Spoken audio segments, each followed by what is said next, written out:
আসসালামু আলাইকুম। অনেকেই অভিযোগ করেন বাজার থেকে কেনা শুকনো চালের গুঁড়া দিয়ে ভাপা পিঠা বানালে নাকি পারফেক্ট ভাবে হয় না, অর্থাৎ পিঠা ভেঙে যায়। তারা চাইলে এই রেসিপিটা একবার দেখে নিতে পারেন। ভাপা পিঠা তৈরির সময় যাতে ভেঙে না যায় আর ঠান্ডা হলেও যাতে অনেকটা সময় পর্যন্ত তুলতুলে থাকে, তার জন্যই পুরো ভিডিও জুড়ে অবশ্যই থাকছে অনেকগুলো টিপস এন্ড ট্রিক্স। আশা করি এখন থেকে যে কেউ এভাবে ভাপা পিঠা বানাতে পারবেন। তাহলে ভাপা পিঠার জন্য প্রথমেই নিয়ে নিচ্ছি বাজার থেকে কেনা 2 কাপ শুকনো চালের গুঁড়া। তারপর হাফ চা চামচ লবণ দিয়ে চালের গুঁড়ার সাথে মিশিয়ে নিয়েছি।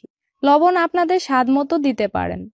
মিশানো হয়ে গেলে এবার এতে হাত সহ্য করতে পারবে সেরকম কুসুম গরম পানি অল্প অল্প করে দিয়ে মিশাতে থাকবো। কোনো অবস্থাতেই ঝপ করে একেবারে বেশি পানি দেওয়া যাবে না। এভাবে অল্প অল্প করে পানি দিয়েই মিশাতে হবে। যেহেতু আজকের পিঠা তৈরিতে শুকনো চালের গুঁড়া ব্যবহার করেছি, তাই পানিটা একটু বেশি করে দিতে হবে। অর্থাৎ চালের গুঁড়াটা যাতে ভিতর পর্যন্ত ভালোভাবে ভিজে নরম হয়ে যায়। পানি দিয়ে চালের গুঁড়া মাখানোর এক পর্যায়ে যখন দেখবেন কিছুটা চালের গুঁড়া মুঠ করলে শক্ত দলা পেকে যাচ্ছে, আবার চাপ দিলে ছোট ছোট দলা হয়ে ঝরে পড়ছে, তখনই বুঝবেন এটা ঠিক আছে। কিন্তু যদি এই দলাটা ঝরঝরে হয়ে পড়ে যায় তখন পানি আরো মিশাতে হবে। আচ্ছা, আমার এটা মাখাতে মোট 1/4 কাপ পানি লেগেছে। তবে আপনাদের ক্ষেত্রে হয়তো কিছুটা কম বেশিও লাগতে পারে। এখন নিশ্চয়ই চালের গুঁড়াগুলো দেখতেই পাচ্ছেন ভিজে বেশ খানিকটা নরম মনে হচ্ছে। কিন্তু যখন এটাকে আমরা রেস্টে রাখবো তখন ভালোভাবেই সেট হয়ে যাবে। শুকনো চালের গুঁড়া দিয়ে পিঠা বানালে অবশ্যই এটা আপনাকে রেস্টে রাখতেই হবে। আমি ঢেকে 15 মিনিটের জন্য রেস্টে রেখে দিয়েছিলাম। তো 15 মিনিট পর ঢাকা খুলে নিচ্ছি। আচ্ছা, রেস্টে রাখার পর এ পর্যায়ে যদি মনে হয় চালের গুঁড়া অনেকটাই শুকনা হয়ে গেছে, তাহলে আবারও অল্প করে কুসুম গরম পানি দিয়ে মাখিয়ে নেবেন। আমার এটা যেহেতু পারফেক্ট আছে তাই আমি এ পর্যায়ে চালনি দিয়ে চেলে নিচ্ছি। ভাপা পিঠা নরম তুলতুলে করার জন্য অবশ্যই এভাবে চেলে নিতে হবে। বড় ছিদ্রযুক্ত কাপড় বা মশারির নেট দিয়েও এই কাজটা খুব সহজেই করে নিতে পারবেন।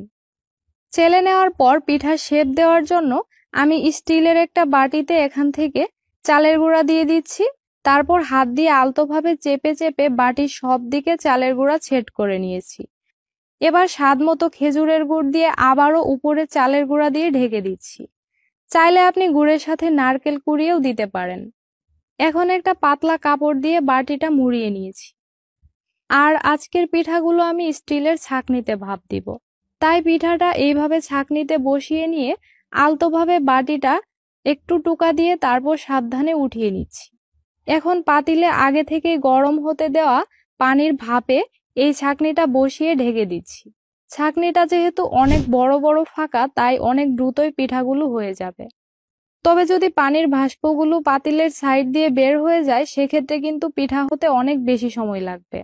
তাই এই পদ্ধতিতে পিঠা বানালে অবশ্যই খেয়াল রাখবেন পানির ভাপটা যাতে ঠিকঠাকভাবে পিঠার গায়ে লাগে। আমার পিঠাটা হতে 3 মিনিটের মতো সময় লেগেছে। তবে আগেই বলেছি বাষ্প যদি পিঠার গায়ে ঠিকভাবে না লাগে তাহলে পিঠা হতে অনেক বেশি সময় লাগবে। হাত দিয়ে এভাবে একটু চেক করে নিতে পারেন পিঠাটা ঠিকঠাকভাবে হয়েছে কিনা। আমার এটা একদম পারফেক্ট ভাবে হয়ে গেছে। এবার আমি এটাকে নামিয়ে নিচ্ছি।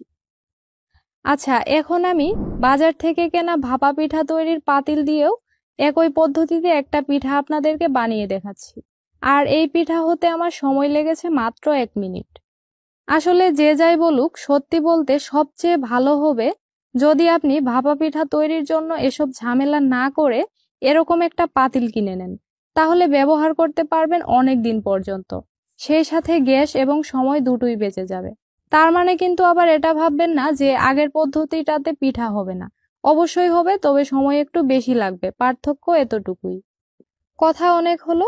এবার পিঠাগুলো দেখে নিশ্চয়ই বুঝতেই পারছেন ধোয়া ওঠা গরম গরম নরম তুলতুলে এই পিঠাগুলো খেতে ঠিক কতটা মজার হবে। আশা করি এই শীতে রেসিপিটা ফলো করে এখন থেকে আপনিও ভাপা পিঠা খেতে পারবেন খুব সহজেই। আজ তাহলে এখানেই বিদায় নিচ্ছি। আল্লাহ হাফেজ।